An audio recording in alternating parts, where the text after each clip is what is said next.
Hey everyone, welcome to another episode of Table Talk. I'm your host, Jake Combs, and today we're taking a look at some of the expansions from HeroQuest. Now, this is the first 5, call it 6, out of 7 or 8, depending on how you want to look at it, that were already released. I know that coming soon, they do have a new ogre-themed pack. I can't remember the name of it exactly. And then also another individual character pack. And then about Christmas time is when the other 2 boxes or 2 packs were released.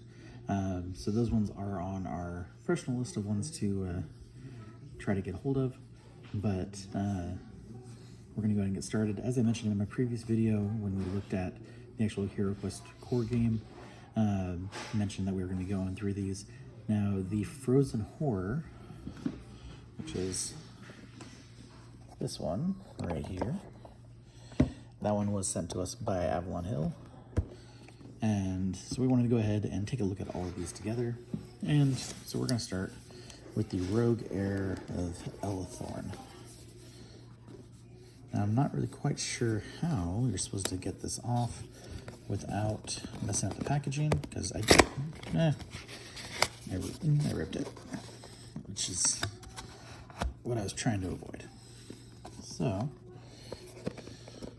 at least the box still has the kind of phoenix-looking logo, and we do have a communique,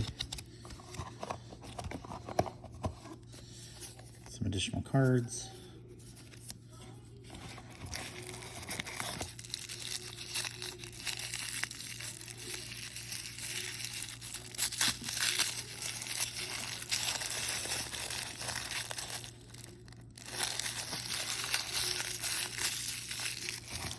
Now, from what I understand, these character packs like this, they are completely original characters, but I could be wrong.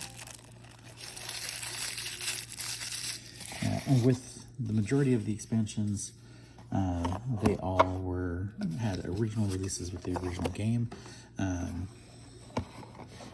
only the Witch Lord and the Keller's Keep packs were the only ones that I had personally ever actually played with.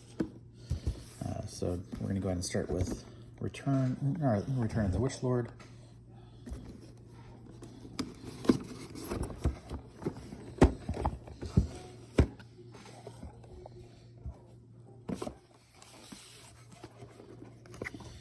So, quest book. We're playing the campaign. We have some new tiles, some new cards, and then we have more enemies. Now, my understanding is that both the Keller's Keep and the Return of the Witch Lord are the only ones that don't come with new heroes. So we're going to take a look at Keller's Keep next. Let's see if we're right.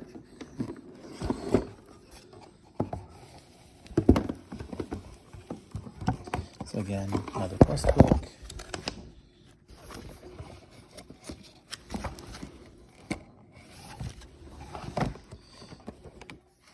More tiles.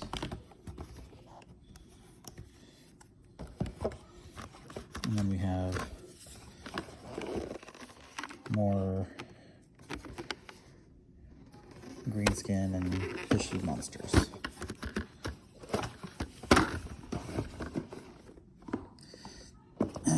So again, no heroes.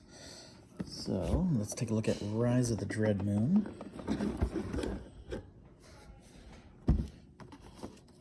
So for those that aren't aware, there is a companion app that they can use. From what I've been told, the companion app actually allows you to play the game as a single player game. So here's some new tiles. Whoa. We have our quest book. We do have a new character, which is a knight.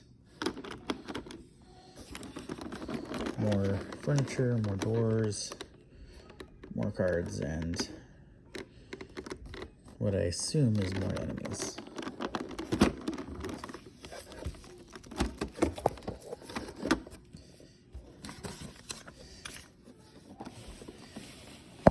Now, having no experience with these larger packs in their original release or their newer form, definitely looking forward to these ones in particular.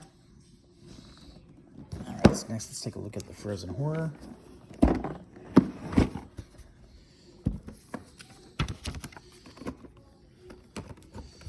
So we have our tiles,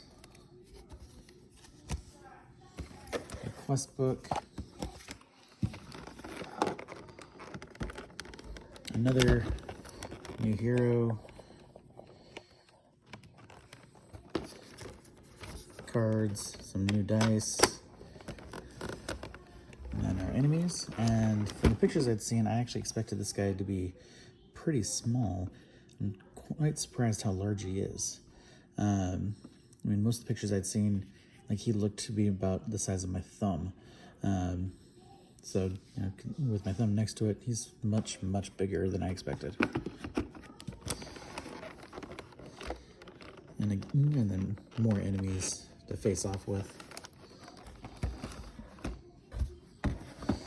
And then lastly, the Mage of the Mirror Quest Pack.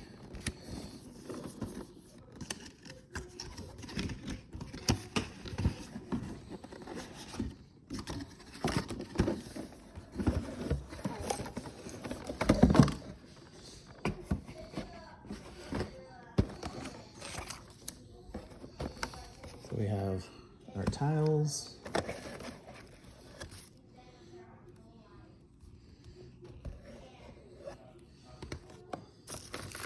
our quest book, which is much of the same to be expected, and then more enemies, more terrain. I do like the fireplace.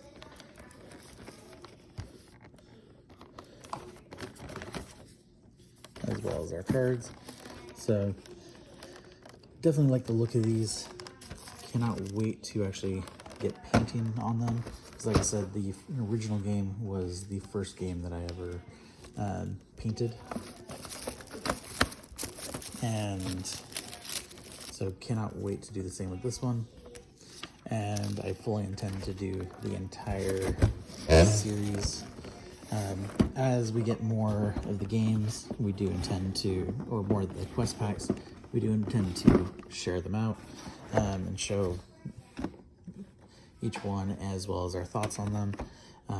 So far, very impressed with the quality of each quest pack that Avalon Hill's done.